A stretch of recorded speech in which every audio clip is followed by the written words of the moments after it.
Hello friends, कैसे हैं आप सभी लोग। दोस्तों, आपका स्वागत है मेरी आज की इस महत्वपूर्ण वीडियो में। और ये वीडियो संबंधित रहने वाली है आपकी हिंदी के प्रश्नों से संबंधित। ठीक है, आपको जानकारी होगी लोक सेवा आयोग और उत्तराखंड अधीनस्थ सेवा चयन आयोग के माध्यम से जो भी पेपर करवाए जाते हैं तो उसमें 20 नंबर के जो हिंदी के प्रश्न हैं वो अवश्य पूछे जाते हैं। और इन्हीं के माध्यम से आपकी मेरिट बनती है हिंदी के प्रश्नों की वजह से। कई बच्चे जो हैं और कई अभ्यर्थी विद्यार्थी ये करते हैं, कई अभ्यर्थी ये करते हैं कि वो जो है हिंदी पर उतना फोकस नहीं करते। वो सोचते हैं कि हिंदी केवल अगर उनको काम चलाव आ रही है तो उससे जो है वो अपने नंबर पा लेंगे।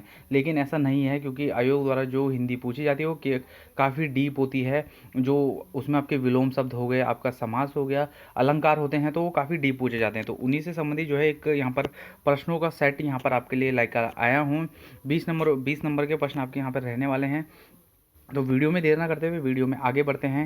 अगर आप लोग चैनल में नए हैं तो चैनल को जरूर सब्सक्राइब कर लीजिएगा और बेल आइकन को प्रेस करना ना भूलें, क्योंकि मेरे चैनल के माध्यम से उत्तराखंड में गवर्नमेंट जॉब से रिलेटेड हर अपडेट और उससे संबंधित जो भी प्रैक्टिस सेट हैं वो करवाए जाते हैं। ठीक है, तो आज का जो पहला प्रश्न है, संज्ञाओं के साथ आने वाली विभक्तियों को क्या कहा जाता है। ठीक है, ऑप्शन है आपके पास संश्लिष्ट, विश्लिष्ट, श्लिष्ट या उपयुक्त में से कोई नहीं। तो संज्ञाओं, ये आपने पढ़ा होगा, संज्ञा और सर्वनाम के साथ हमेशा जो है आपकी विभक्ति चिन्ह यूज़ किए जाते हैं। ठीक है, तो इस संज्ञाओं के साथ कौन सा आता है आपका, विश्लिष्ट विभक्ति चिन्ह यूज़ किए जाते हैं। जैसे राम ने खाना खाया। ठीक है, राम ने खाना खाया, राम क्या हो गया आपकी संज्ञा हो गई। ये जो ने आपका है ये आपका जो है विश्लिष्ट विभक्ति हो गई। और ऐसे ही जो है अगर आपका पूछा जाए कि सर्वनाम के साथ कैसा प्रयुक्त होगा, तो सर्वनाम होगा कि मैंने, मैं क्या होता है आपका सर्वनाम होता है, और ने मैंने खाना खाया। तो यहाँ पर जो ये ने है ये आपका संश्लिष्ट विभक्ति है। तो दोनों के अंदर आप समझ लीजिएगा कि संज्ञा के साथ आपका विश्लिष्ट विभक्ति यूज होती है और सर्वनाम के साथ आपकी संश्लिष्ट विभक्ति यूज होती है। अगला क्वेश्चन है आपका, अधिसूचना का प्रकाशन कहाँ होता है। ठीक है, ऑप्शन है राजपत्र, सरकारी पत्र, औपचारिक पत्र और परिपत्र। तो कभी भी गवर्नमेंट द्वारा कोई आपका कानून बनाया जाता है, कोई भी विधि पारित की जाती है, तो उसका जो प्रकाशन होता है कहाँ पर किया जाता है, वो किया जाता है आपका राजपत्र में। ठीक है, ऑप्शन हो जाएगा इसका राजपत्र। इसको जो है गजट भी बोला जाता है। ठीक है, जब भी कोई स्टेट गवर्नमेंट या आपकी केंद्र सरकार कोई भी आदेश पारित करती है, अधिसूचना जारी करती है, तो वो गजट के माध्यम से राजपत्र पर प्रकाशित करती है। ठीक है, अगले क्वेश्चन में आ जाते हैं आपके, स्वरों के उच्चारण में लगने वाले समय को क्या कहते हैं। ठीक है, ऑप्शन है आपके पास मात्रा, अनुस्वर, ह्रस्व स्वर और पलुप्त स्वर। तो इसका जो राइट आंसर हो जाएगा वो हो जाएगा आपका मात्रा। स्वरों के उच्चारण में लगने वाले समय को आपका मात्रा कहते हैं। ठीक है, मात्रा कहते हैं। और ये जो स्वरों का जो उच्चारण है वो कितने प्रकार से होता है, ये होता है आपके 3 प्रकार का। ठीक है, कौन कौन सा, ह्रस्व स्वर, ठीक है, एक तो हो गया, और दूसरा हो गया आपका दीर्घ स्वर, और तीसरा हो गया आपका पुलुप्त स्वर। ठीक है, तो 3 प्रकार के आपके स्वरों का उच्चारण हो जाता है। अगले क्वेश्चन में आ जाते हैं, चंद्रमा तथा ब्राह्मण, चंद्रमा तथा ब्राह्मण के लिए एक शब्द हैं। ऑप्शन है श्रेष्ठ, वर्ण, द्विज और सोम। तो चंद्रमा और ब्राह्मण के लिए जो शब्द है वो है आपका द्विज शब्द। ठीक है, एक प्रकार से अनेकार्थी जो शब्द आपने पढ़े होंगे तो वो है कि किसी शब्द के जो है आपके कई प्रकार निकल जाते हैं, कई अर्थ निकल जाते हैं। तो यहाँ पर चंद्रमा तथा ब्राह्मण को द्विज भी कहा जाता है। ठीक है, अगला क्वेश्चन है, निम्नलिखित में से कौन कमल का पर्यायवाची नहीं है। ऑप्शन है अंबुज, जलद, कुवलय और राजीव। तो जो सही आंसर हो जाएगा इसका, ये हो जाएगा ऑप्शन बी, कमल का जो पर्यायवाची है ये जलद नहीं है। कमल का पर्यायवाची क्या होता है, ये होता है आपका जलज। ठीक है, जलज आपका कमल का पर्यायवाची है, तो यहाँ पे जलद गलत दिया है। जलद किसका होता है आपका, जलद होता है आपका बादल का। ठीक है, तो ये आप जरूर नोट कर लीजिएगा अपनी कॉपी में। अगले क्वेश्चन में आते हैं, शुद्ध वर्तनी का चयन कीजिए। व्यवहारिक, व्यावहारिक, व्यवहारिक और या व्यवहारिक। ठीक है, तो इसका जो सही आंसर हो जाएगा, शुद्ध वर्तनी कौन सी है इन चारों ऑप्शनों में से, ये है आपकी ऑप्शन डी। ठीक है, व्यवहारिक को आप ऐसे लिखते हैं व्यावहारिक। ठीक है, तो ऑप्शन डी यहाँ पर सही हो जाएगा। अगले क्वेश्चन में आते हैं, कनफटा किस समास भेद का उदाहरण है। ऑप्शन है बहुब्री, द्वंद्व समास, अव्ययीभाव समास या कर्मधारय समास। तो कनफटा जो आपका ये उदाहरण है, ये आपका बहुब्रीहि समास का उदाहरण है। कनफटा बहुब्रीहि समास क्या होता है, जो किसी अन्य जिसमें जो है कोई भी प्रधान नहीं होता, किसी अन्य तीसरे पद की तरफ जो है इशारा करता है, वहाँ पर आपका बहुब्रीहि समास होता है। ठीक है, जैसे लंबा है उधर जिसका, लंबोदर, तो लंबोदर कौन है? गणेश है। तो इसी प्रकार से जो है कनफटा भी एक प्रकार की प्रजाति होती है, तो वहाँ वहाँ के लिए ये इंगित कर रहा है। तो ये आपका बहुब्रीहि समास हो जाएगा। अगले क्वेश्चन में आते हैं, निम्नलिखित में कौन सी एक रचना मीराबाई द्वारा रचित नहीं है? ऑप्शन है राग सोठा, दान लीला, नरसिका मायरा और गीत गोविंद टीका। तो इसका जो राइट आंसर हो जाएगा कि मीराबाई द्वारा जो रचित नहीं है रचना वो है दान लीला। दान लीला किसकी है आपकी? ये है आपकी रसखान की, ठीक है, ये भी आप नोट कर लीजिएगा। और कभी ये पूछा जा सकता है कि मीराबाई जी के गुरु का क्या नाम था?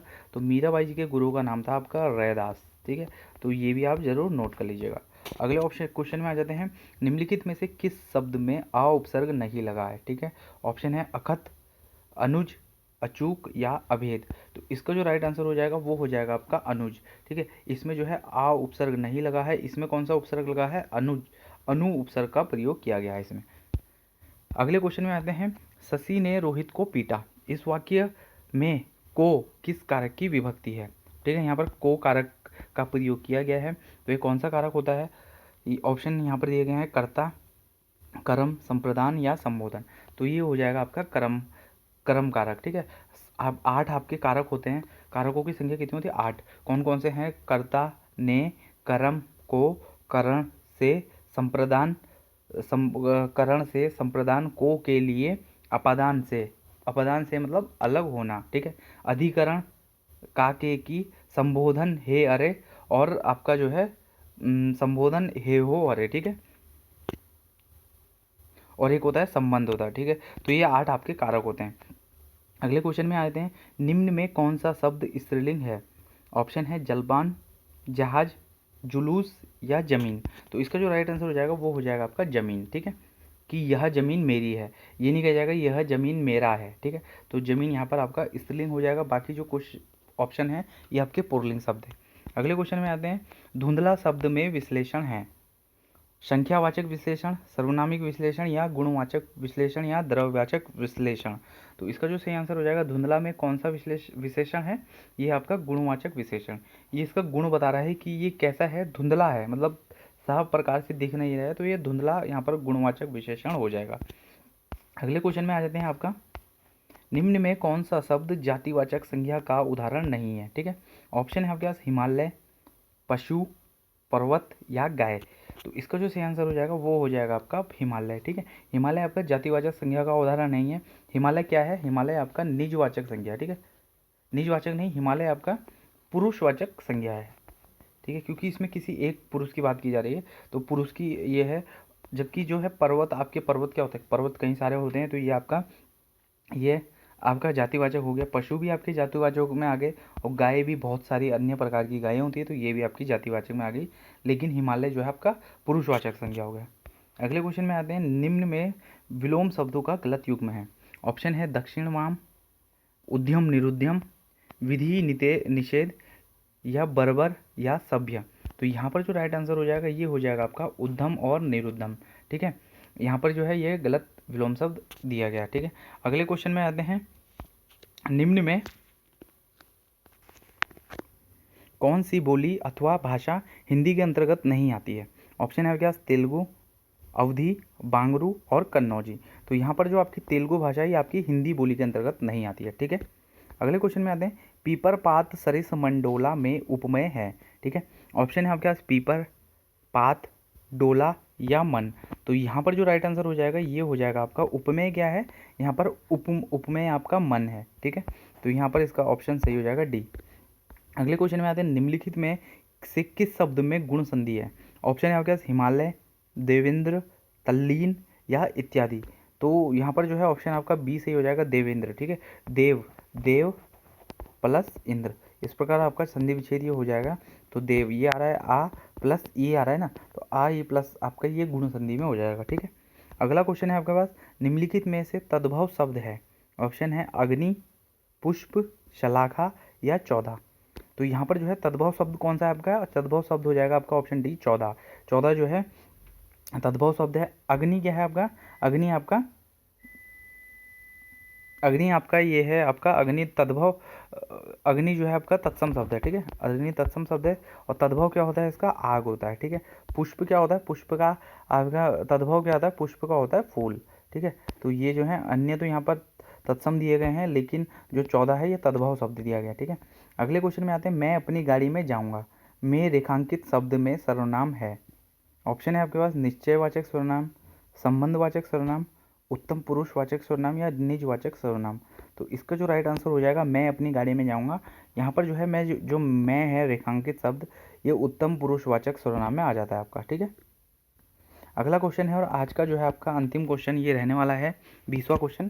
और इसके बाद जो है मेरे चैनल के माध्यम से जीके जीएस और उत्तराखंड की भी एक क्लास में डालने वाला हूँ प्रैक्टिस सेट, तो वो भी आप जरूर देख लीजिएगा। ठीक है, निम्नलिखित में से कौन सा स्वर मूल स्वर नहीं है। ऑप्शन है आपके पास ए, री, ई या आ। तो इसका जो सही आंसर हो जाएगा ये हो जाएगा ऑप्शन ए। ठीक है, ये मूल क्यों नहीं है, क्योंकि ये जो है ए जो है आपका ये दो शब्दों के मेल से बना होता है। ठीक है, जबकि जो री है या ई है या आ है तो ये आपके सिंगल शब्द हैं, जबकि ए जो है आपका दो शब्दों से मिलकर बना है। कौन कौन से, आ प्लस ए। ठीक है, मैं बता देता हूँ आपको, ये मिला है आ प्लस ए से। ठीक है, तो ये क्या बन गया है, ए बन गया है। ठीक है, तो ये जो है ये मूल शब्द नहीं है। तो इसके अलावा बाकी जो 3 ऑप्शन है कि वो मूल शब्द हैं, वो केवल सिंगल शब्दों के मेल से बने हैं। तो दोस्तों ये जो है आज लगभग हिंदी के 20 प्रश्न आपके लिए लेकर आया था। वीडियो कैसी लगी कमेंट बॉक्स में ज़रूर बताइएगा। और ऐसे ही कुछ जो टफ क्वेश्चन है और ऐसे ही पेपरों का प्रैक्टिस सेट मैं अपने चैनल के माध्यम से आप लोगों की तैयारी के लिए लेते हुए आता रहूँगा। वीडियो को लाइक शेयर और सपोर्ट चैनल को जरूर कीजिएगा। वीडियो में इतना ही था, मिलते हैं नेक्स्ट वीडियो में, तब तक के लिए धन्यवाद।